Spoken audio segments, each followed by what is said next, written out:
रायसेन जिले की बाड़ी नगर पंचायत परिषद में सरकारी सिस्टम और कानून को चुनौती देता एक चौंकाने वाला मामला सामने आया है।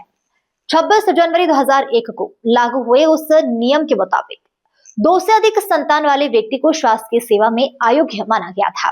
लेकिन बाड़ी नगर परिषद में पदस्थ एक कर्मचारी दैनिक वेतन भोगी के रूप में नौकरी में आया और अब नगर पंचायत परिषद में मलाईदार पद पर लेखापाल बन गया। उस पर आरोप है कि 4 बच्चों के पिता होने के बावजूद वह न सिर्फ सेवा में बने रहा बल्कि बच्चों की जानकारी विलोपित कर 2 बार पदोन्नति भी हासिल कर ली, जबकि परिवार कल्याण नीति 26 जनवरी 2001 से प्रभावी है।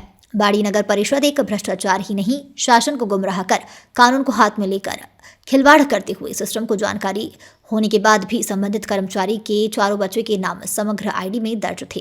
बाद में नियमों को दरनकार करते हुए समग्र आईडी से बच्चों के नाम हटवाने की प्रक्रिया अपनाई गई। स्थानीय निवासी विनोद साहू ने इस मामले को लेकर कमिश्नर सहित जनप्रतिनिधियों को आवेदन देकर शिकायत की, लेकिन अब तक कोई ठोस कार्रवाई सामने नहीं आई। सबसे बड़ा सवाल यह है कि 26 जनवरी 2001 का कानून अगर स्पष्ट है तो फिर नियमों की अनदेखी कैसे हुई? क्या सरकारी सिस्टम को कागजों में बदलकर कानून से बचने की कोशिश की गई? और अगर यह शिकायत हुई तो जिम्मेदारों ने कार्रवाई क्यों नहीं की? क्या नाम है आपका? विनोद कुमार साहू। साहू जी, आपने कुछ शिकायत की है नगरीय प्रशासन विभाग में, किस बात को लेकर शिकायत? शासन ने एक नियम बनाया था 2001 में कि 2 बच्चों के बाद अगर जो बच्चे होंगे तो उनकी नौकरी चली जाएगी। इसमें एक 2018 में एक प्रकरण हुआ था, तो एक टीचर थी, उसकी नौकरी चली गई। वो हाईकोर्ट में भी राहत नहीं मिली। फिर हमें बाड़ी में जानकारी मिली कि यहाँ भी 3 बच्चों वाले का प्रमोशन हुआ है। मैंने ये कैसे हो गया? जब हमने खोजबीन करी 4 बच्चे थे। संजय कुमार चंद्र। किस पद पे थे वो बाबू है, कौन है नगर परिषद में ये नहीं मालूम। क्या आपने खोज करी पुलिस के पास? वो खोज करी, 4 बच्चे निकले SMID में, और फिर इसके बाद 2025 में 2 बच्चे, ये टोटल 420 है। मतलब समग्र आईडी? हाँ, समग्र आईडी में हेरफेर करी गई है। कहाँ शिकायत की आपने? मैंने भोपाल में पूरी जगह करी, नगरीय प्रशासन में। भाई इसलिए करी है कि अगर शासन ने कोई कानून बनाया तो उसका पालन तो होना चाहिए जमीन पर। हम थोड़े जागरूक लोग हैं, इसलिए हम थोड़ी मेहनत करी, लेकिन नतीजा कुछ नहीं है। 6 साल हो गए। कितने साल से दे रहा है आप आवेदन? 2019 से दे रहे हैं। अभी तक कोई उसका कुछ नहीं, वो कुछ नहीं हुआ। और वो तो हम है कि हमने इसमें कम से कम 50,000 रुपए लगा चुके होंगे सिर्फ आने जाने में, शिकायत करने में। आम आदमी तो कर ही नहीं पाएगा कुछ।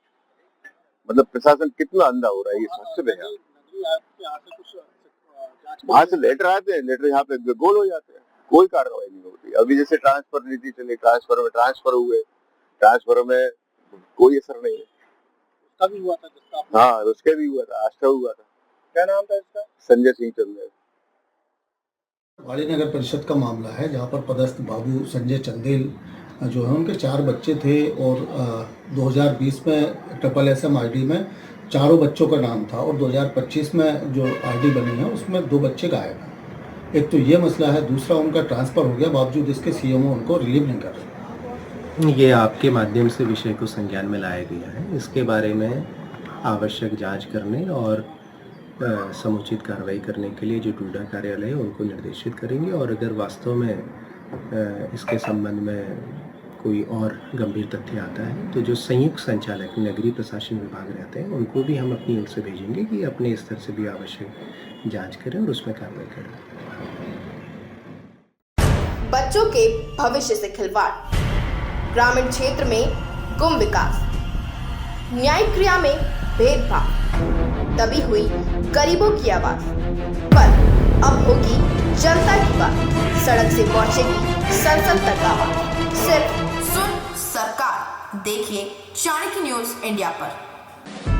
खबरें जो आपको सीधे जोड़ती हैं हमसे, जिनका आपकी जिंदगी पर होता है सीधा असर। खबरों की वही तस्वीर,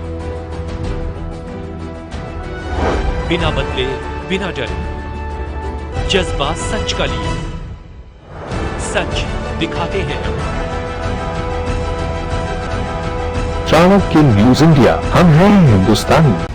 कटेंगे तो कटेंगे। आज देश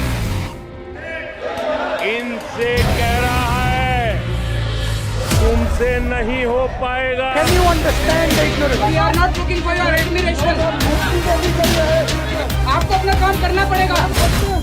राजनीति, देखिए चाणक्य न्यूज़ इंडिया के साथ।